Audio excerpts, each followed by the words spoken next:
Remember when Prince recorded Purple Rain live at First Avenue, then came back to film the movie? What about when 48 tornadoes terrorized 22 counties in 2010? We do.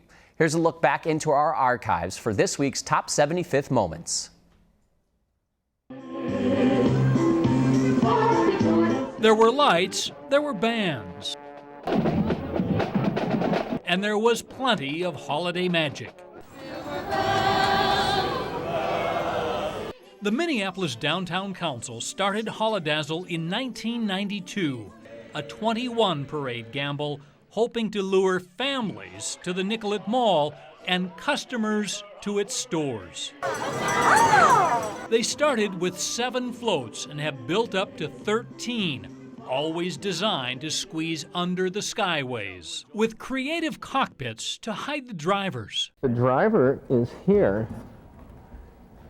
underneath the hatch.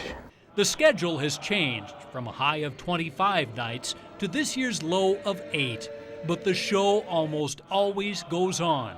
Only 8 parades have been canceled because of cold, just 1 by snow. Minnesotans are very hardy. Even with lots and lots of snow, people will come out, and we've had lots of great coverage kind of around the U.S. because we have feet of snow and a parade route lined with people. Every parade features 350,000 lights and 300 costumed characters, all filled by volunteers, many coming back year after year. My hair's okay? Yep, your hair's great. And it has always started the day after Thanksgiving, always ending with Santa and his elves. Yeah, Santa has had some different updates over the years, but Santa has always been the final float, and we hear every year that Santa very much looks forward to coming to Minneapolis to help us celebrate at Target Holidazzle. Merry Christmas to you. A hot and humid afternoon turned into a deadly evening full of tornadoes. On June 17, 2010, for more than 6 hours, twisters terrorized communities all across Minnesota. Starting a little before 3:30 in the afternoon, 48 tornadoes hit 22 counties. Minnesota typically sees 46 in an entire year. Never have there been more tornadoes in a single day since then. The previous record was 27. But it was more than just the number of tornadoes. Their strength was impressive too. 15 of them were rated EF2 or greater, with estimated wind speeds over 110 miles an hour. Among those 15 tornadoes, 3 were rated an EF4, and 4 others were rated an EF3. One of those EF4s was on the ground for nearly 40 miles, with estimated wind speeds up to 175 miles an hour. As you can imagine, homes and communities were destroyed, especially around Wadena. Tragically, 3 people were killed, 1 in Mentor in Polk County, 1 near Almora in Otter Tail County, and the last near Albert Lea in Freeborn County.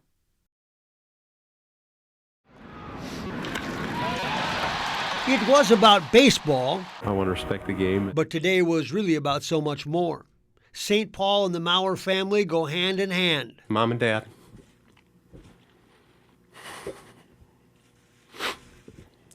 Thank you so much for always believing in me. For sitting at my countless games and tournaments, and for being the pillar of support back then and always. Been there since day one. Seen it all, even to the end. Pretty exciting, a little emotional, but it was a good run. 15 years in the bigs, and from a little kid from Minnesota, not bad. The youngest of 3 brothers all had a shot with the Twins. It's pretty amazing that 3 brothers from Minnesota at one point all donned a Twins uniform, and I'll always be thankful we were able to share that together. He was the product of a family, one that learned how to compete. You know, it just kind of boils down to when we were little kids, and that was the biggest thing. I think our dad just tried to teach us how to compete and just how to battle, and I think he did that. And now he becomes Joe the father, with a 3rd child expected any day, and a husband to the young lady he went to high school with at Cretin-Derham Hall. And Maddie. I'm not sure I have the right words to express my gratitude, my admiration, or my love for you. Yes, the kid became a man before our eyes. Never loud or controversial, he stayed the course. You know, a little bit generic and vanilla in terms of class and respect and all those type of things, but in Joe's case, all very real. going to do my best to hold us together, but I guess we'll just get right into it, huh? It's surreal to be standing up here today when I remember like it was yesterday when I first put the number 7 on for the first time. I was 18 years old in Elizabethton, Tennessee, playing rookie ball, and the number 7 hung at my locker inside the first professional clubhouse I'd ever been in. This organization demonstrated the importance of giving back to the community and how the impact of a ball player goes well beyond the ballpark. And the fans, they played a huge role in my career as well. Their cheers made me feel alive, and their disappointments pushed me to work harder. Their letters and fan mail and signs I could see from the field made me feel supported and proud to play here at home. And Grandpa Tierney, I know you are smiling down on us tonight, and I tip my cap to you in heaven for always being my biggest fan.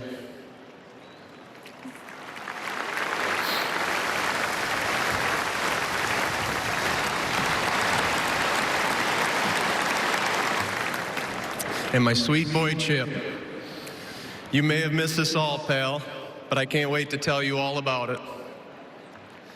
You are my great reminder that timing is everything, and you and your sisters are my most treasured gifts.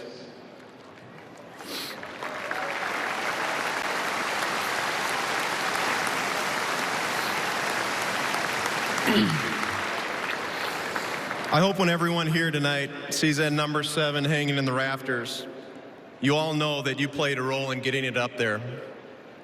I know when I will see it, I will think of all of you and be forever grateful.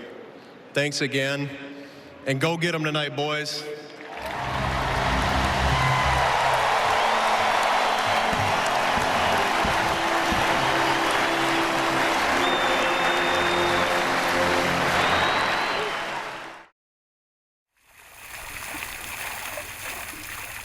For more than 30 years, Glensheen has been welcoming tour groups with a couple of long-standing restrictions. Clara was a huge fan of the arts and crafts style. No photos were allowed inside, and no tour guide would speak of what happened here on June 27, 1977. We don't want to frame one day at Glensheen to cover over a century of history. But that one day brought nationwide attention to Duluth. The heiress to the family fortune, Elizabeth Congdon, was suffocated in her bed. Her nurse, Velma Pietala, was beaten to death on the staircase. Police arrested Congdon's adopted daughter, Marjorie, along with her husband, Roger Caldwell. He ultimately confessed and committed suicide. If you guys want to follow me through, we'll actually be meeting in Chester's second bedroom next. The murders are still not part of the discussion during the scheduled tours. But in the past few weeks, Glensheen did lift the ban on photos. We have gotten more attention for allowing photos in the house than I ever would have imagined. What they want visitors to share now are images of this turn-of-the-century grandeur, 29,000 square feet of it. It's absolutely a time capsule. People can come and really have an authentic immersion into early turn of the century. Third floor is gorgeous arts and crafts. Second floor is more traditional, and the bottom floor is more of a Gothic look. Outside the mansion are colorful gardens, walking trails, and a chance to stroll along Lake Superior. But that's not really what attracted the Lucama family of Howard Lake. I love murder mysteries, and I thought it'd be cool. They say the guide cut off their picture taking at one point. The rooms where she said not to take pictures, you're like, ooh, this could be the room. Glensheen leaders say it's only to keep things on schedule with all the tour groups moving through. They say that was the reason for the original ban, because photo taking used to take up more time. Now everybody can snap a photo in 2 seconds with an iPhone, and even more importantly, they can share these photos online and share this beautiful house with their friends.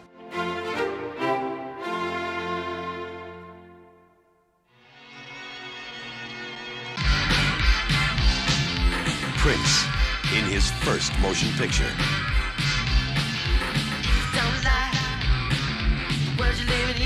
Before he created the music, he lived every bit of it.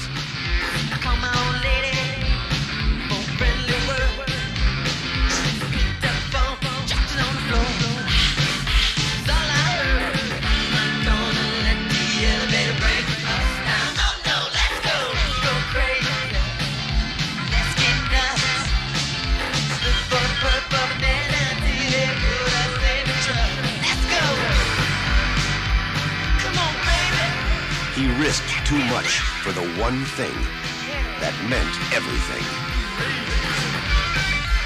His music. Prince. The story. The struggle.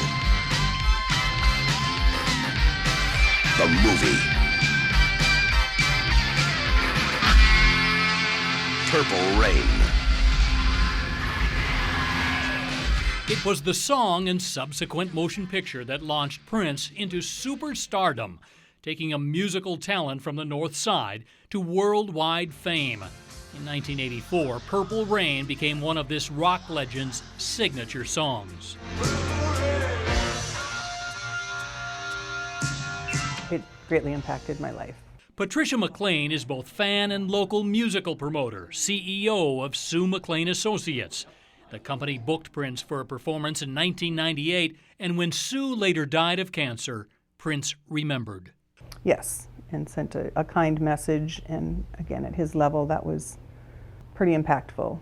Purple Rain is on Rolling Stone's list of all-time greatest songs. It was first recorded live at First Avenue, where parts of the motion picture were also filmed. It put the Minneapolis music scene on the world map. The film cost only $7 million to make, but pulled in 10 times that. Wouldn't it be great if he came? And he came to the grand opening. Ruth Bowe owned the Fine Line back then, where Prince would play. She later helped him open up Glam Slam just down the street. He said, "How are you?" And I said, "Scared to death." And he said, "Don't worry, don't worry." It wasn't about the volume of the numbers, it was about the performance for him.